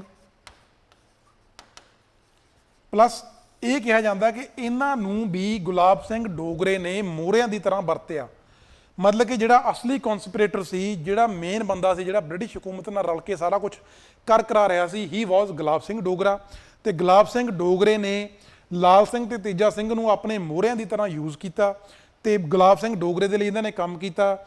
ਤੇ ਜਿਹੜਾ ਸਿੱਖ ਰਾਜ ਆ, ਜਿਵੇਂ ਕਹਿ ਲਓ ਸਿੱਖ ਫੋਰਸਿਸ ਨੇ, ਉਹਨਾਂ ਨੂੰ ਬ੍ਰਿਟਿਸ਼ ਗਵਰਨਮੈਂਟ ਦੇ ਨਾਲ ਲੜਨ ਦੇ ਲਈ ਉਕਸਾਇਆ। ਸਤਲੁਜ ਨਦੀ ਪਾਰ ਕਰਵਾਈ, ਜਿਹਦੇ ਨਾਲ ਮੁੜ ਕੇ ਯੁੱਧ ਆਪਣੀਆਂ ਲੜਾਈਆਂ ਹੋਈਆਂ, ਉਹਨਾਂ 'ਚ ਸਿੱਖ ਫੋਰਸਿਸ ਦਾ ਨੁਕਸਾਨ ਹੋਇਆ ਤੇ ਓਵਰਆਲ ਸਾਡਾ ਜਿਹੜਾ ਸਿੱਖ ਅੰਪਾਇਰ ਆ ਉਹਦਾ ਇਲਾਕਾ ਘਟ ਗਿਆ। ਤੇ ਜਿਹੜਾ ਮੇਨ ਇਹਦਾ ਫਾਇਦਾ ਹੋਇਆ, ਲਾਲ ਸਿੰਘ ਤੇ ਤੇਜਾ ਸਿੰਘ ਨਾਲੋਂ ਜ਼ਿਆਦਾ ਜਿਹੜਾ ਫਾਇਦਾ ਹੋਇਆ ਉਹ ਗੁਲਾਬ ਸਿੰਘ ਡੋਗਰੇ ਦਾ ਹੋਇਆ, ਕਿਉਂਕਿ ਉਹਨੂੰ ਜੰਮੂ ਕਸ਼ਮੀਰ ਦਾ ਇਲਾਕਾ ਜਿਹੜਾ ਉਹ ਇੱਕ ਰਾਜ ਦੀ ਤਰ੍ਹਾਂ ਉਹਨੂੰ ਸੌਂਪ ਦੇ ਦਿੱਤਾ ਗਿਆ। ਸੋ ਇਹਦਾ ਜਿਹੜਾ ਮੇਨ ਕਨਸਪੀਰੇਟਰ ਆ ਉਹ ਆਪਾਂ ਕਹਿ ਸਕਦੇ ਹਾਂ ਕਿ ਗੁਲਾਬ ਸਿੰਘ ਡੋਗਰੇ ਨੂੰ ਹੀ ਸਾਡਾ ਇਹ ਸਾਰੇ ਘਟਨਾਕ੍ਰਮ ਦਾ ਮੇਨ ਰਿਸਪੌਂਸੀਬਲ ਸਮਝਿਆ ਜਾਂਦਾ। ਠੀਕ ਹੈ ਜੀ। ਚਲੋ ਇਹ ਸਾਡੇ ਕੋਲੇ ਫਸਟ ਐਂਗਲੋ ਸਿੱਖ ਵਾਰ ਸੀ। ਇਹਦੇ ਬਾਅਦ ਨੈਕਸਟ ਕਲਾਸ ਦੇ ਵਿੱਚ ਆਪਾਂ ਸੈਕੰਡ ਐਂਗਲੋ ਸਿੱਖ ਵਾਰ ਕਰਾਂਗੇ ਤੇ ਇਹ ਸਾਡੀਆਂ ਜਿਹੜਾ ਸਾਡਾ PDF ਫਾਈਲ ਆ, ਇਹ ਤੁਹਾਡੇ ਲਈ ਆਪਾਂ ਟੈਲੀਗ੍ਰਾਮ ਚੈਨਲ ਦੇ ਉੱਪਰ ਪੋਸਟ ਕਰ ਦਾਂਗੇ। ਪਲੱਸ ਜਦੋਂ ਆਪਾਂ ਐਂਗਲੋ ਸਿੱਖ ਵਾਰ, ਫਸਟ ਐਂਗਲੋ ਸਿੱਖ ਵਾਰ ਦੀ ਗੱਲ ਕਰਦੇ ਹਾਂ, ਇੱਥੇ ਕੁਝ ਬ੍ਰਿਟਿਸ਼ ਹਿਸਟੋਰੀਅਨਸ ਨੇ। ਇੱਕ ਤਾਂ ਸਾਡੇ ਕੋਲ ਹੋਗਾ ਜੀ ਕਨਿੰਗਮ, ਬ੍ਰਿਟਿਸ਼ ਹਿਸਟੋਰੀਅਨ ਕਨਿੰਗਮ। ਉਹਨੇ ਸਿੱਖਾਂ ਦੀ ਬਹੁਤ ਪ੍ਰਸ਼ੰਸਾ ਕੀਤੀ ਆ ਕਿ ਸਿੱਖ ਫੋਰਸਿਸ ਨੇ ਜਿਹੜੇ ਉਹ ਬਹੁਤ, ਜਿਵੇਂ ਕਹਿ ਲਓ ਬਹੁਤ ਬੇਪਰਵਾਹੀ, ਜਾਂ ਜਿਵੇਂ ਕਹਿ ਲਓ ਬਹੁਤ ਜੋਸ਼, ਬਹੁਤ ਜਨੂਨ ਦੇ ਨਾਲ ਬ੍ਰਿਟਿਸ਼ ਹਕੂਮਤ ਦਾ ਉਹਨਾਂ ਨੇ ਸਾਹਮਣਾ ਕੀਤਾ, ਉਹਨਾਂ ਦਾ ਟਾਕਰਾ ਕੀਤਾ। ਠੀਕ ਹੈ ਜੀ, ਸਿੱਖ ਸੋਲਜਰਸ ਦੀ ਉਹਨਾਂ ਨੇ ਪ੍ਰੇਜ਼ ਕੀਤੀ ਆ। ਉਹਦੇ ਨਾਲ ਹੀ ਸਾਡੇ ਕੋਲ ਇੱਕ ਉਹਨਾਂ ਦੇ ਕਮਾਂਡਰ ਸੀ, ਕਮਾਂਡਰ ਗਫ, ਜਿਹੜੇ ਉਸ ਸਮੇਂ ਬ੍ਰਿਟਿਸ਼ ਫੋਰਸਿਸ ਦੀ ਕਮਾਂਡ ਸੰਭਾਲ ਰਹੇ ਸੀ ਜਦੋਂ ਇਹ ਫਸਟ ਐਂਗਲੋ ਸਿੱਖ ਵਾਰ ਹੋਈ ਆ। ਉਹਦੇ 'ਚ ਕਮਾਂਡਰ ਗਫ ਨੇ ਵੀ ਕਿਹਾ ਕਿ ਵੈਸੇ ਤਾਂ ਸਾਡੇ ਲਈ ਸਾਡੇ ਐਨੀਮੀਜ਼ ਦੀ ਪ੍ਰੇਜ਼ ਕਰਨੀ ਗਲਤ ਆ, ਕਿਉਂਕਿ ਜਿਨ੍ਹਾਂ ਦੇ ਖਿਲਾਫ ਅਸੀਂ ਲੜ ਰਹੇ ਹਾਂ ਜੀ ਉਹਨਾਂ ਦੀ ਹੀ ਅਸੀਂ ਪ੍ਰਸ਼ੰਸਾ ਕਰਾਂਗੇ ਉਹ ਸਾਡੇ ਲਈ ਗਲਤ ਆ। ਬਟ ਕਹਿੰਦੇ ਉਹਨਾਂ ਦੇ ਜਿਹੜੇ ਤਰੀਕੇ ਨਾਲ ਉਹ ਲੜੇ ਨੇ, ਸਾਨੂੰ ਉਹਨਾਂ ਦੀ ਪ੍ਰਸ਼ੰਸਾ ਕਰਨੀ ਬਣਦੀ ਆ। ਪਲੱਸ ਜੇ ਕਹਿੰਦੇ ਉਸ ਸਮੇਂ ਉਹ ਟਰੇਟਰ ਲਾਲ ਸਿੰਘ, ਤੇਜਾ ਸਿੰਘ ਜਾਂ ਗੁਲਾਬ ਸਿੰਘ ਡੋਗਰਾ ਵਰਗੇ ਜਿਹੜੇ ਗਦਾਰ ਨੇ ਉਹ ਸਿੱਖ ਫੋਰਸਿਸ ਦੇ ਵਿੱਚ ਨਾ ਹੁੰਦੇ ਤਾਂ ਕਹਿੰਦੇ ਜਿਹੜਾ ਇੰਡੀਆ ਦਾ ਮੈਪ ਆ ਉਹ ਅੱਜ ਕੁਝ ਹੋਰ ਹੀ ਹੋਣਾ ਸੀ। ਠੀਕ ਹੈ ਜੀ, ਇਹ ਕਮਾਂਡਰ ਗਫ ਜਿਹੜਾ ਉਸ ਸਮੇਂ ਬ੍ਰਿਟਿਸ਼ ਫੋਰਸਿਸ ਨੂੰ ਲੀਡ ਕਰ ਰਿਹਾ ਸੀ, ਉਹਨੇ ਆਪਣੇ ਲੈਟਰਸ ਦੇ ਵਿੱਚ ਇਹ ਗੱਲ ਕਹੀ ਆ ਕਿ ਜੇ ਗਦਾਰ ਨਾ ਹੁੰਦੇ, ਮਤਲਬ ਉਹਨਾਂ ਨੂੰ ਪਤਾ ਕਿ ਜੇ ਲਾਲ ਸਿੰਘ, ਤੇਜਾ ਸਿੰਘ ਬ੍ਰਿਟਿਸ਼ ਫੋਰਸਿਸ ਨਾਲ ਨਾ ਰਲੇ ਹੁੰਦੇ ਤਾਂ ਸਿੱਖ ਫੋਰਸਿਸ ਨੇ ਜਿਹੜੀਆਂ ਫਸਟ ਐਂਗਲੋ ਸਿੱਖ ਵਾਰ ਆ ਉਹ ਜਿੱਤ ਜਾਂਦੀਆਂ ਤੇ ਬ੍ਰਿਟਿਸ਼ ਫੋਰਸਿਸ ਨੂੰ, ਬ੍ਰਿਟਿਸ਼ ਹਕੂਮਤ ਨੂੰ ਉਸ ਇਲਾਕੇ ਤੋਂ ਹੋਰ ਸਾਊਥ ਵੱਲ ਧੱਕ ਦਿੰਦੀਆਂ ਤੇ ਹੋ ਸਕਦਾ ਸਿੱਖ ਅੰਪਾਇਰ ਦਾ ਜਿਹੜਾ ਏਰੀਆ ਵੱਧ ਜਾਂਦਾ ਤੇ ਆਉਣ ਵਾਲੇ ਸਮਿਆਂ ਦੇ ਵਿੱਚ ਸ਼ਾਇਦ ਸਿੱਖ ਅੰਪਾਇਰ ਹੋਰ ਵੀ ਜ਼ਿਆਦਾ ਵਿਸ਼ਾਲ ਰੂਪ ਦੇ ਵਿੱਚ ਉੱਭਰਦਾ। ਇਹ ਗੱਲ ਕਹੀ ਹੈ ਜੀ ਕਮਾਂਡਰ ਗਫ ਨੇ। ਠੀਕ ਹੈ, ਸੋ ਇਹ ਸਾਡੇ ਕੋਲੇ ਸਾਰਾ ਫਸਟ ਐਂਗਲੋ ਸਿੱਖ ਵਾਰ ਬਾਰੇ ਜਿਹੜਾ ਕੁਝ ਸਾਡੇ ਪੇਪਰ ਲਈ ਰੈਲੇਵੈਂਟ ਆ, ਜਿਹੜੀਆਂ ਮੇਜਰ ਇਵੈਂਟਸ ਹੋਈਆਂ ਉਹ ਆਪਾਂ ਸਾਰੀਆਂ ਇੱਥੇ ਡਿਟੇਲ 'ਚ ਡਿਸਕਸ ਕਰ ਲਈਆਂ। ਤੇ ਨੈਕਸਟ ਕਲਾਸ ਦੇ ਵਿੱਚ ਆਪਾਂ ਜਿਹੜੀ ਸੈਕੰਡ ਐਂਗਲੋ ਸਿੱਖ ਵਾਰ ਆ ਉਹਦੇ ਬਾਰੇ ਪੜ੍ਹਾਂਗੇ। ਚਲੋ ਮਿਲਦੇ ਹਾਂ ਜੀ ਫਿਰ ਨੈਕਸਟ ਕਲਾਸ ਦੇ ਵਿੱਚ। Thank you very much.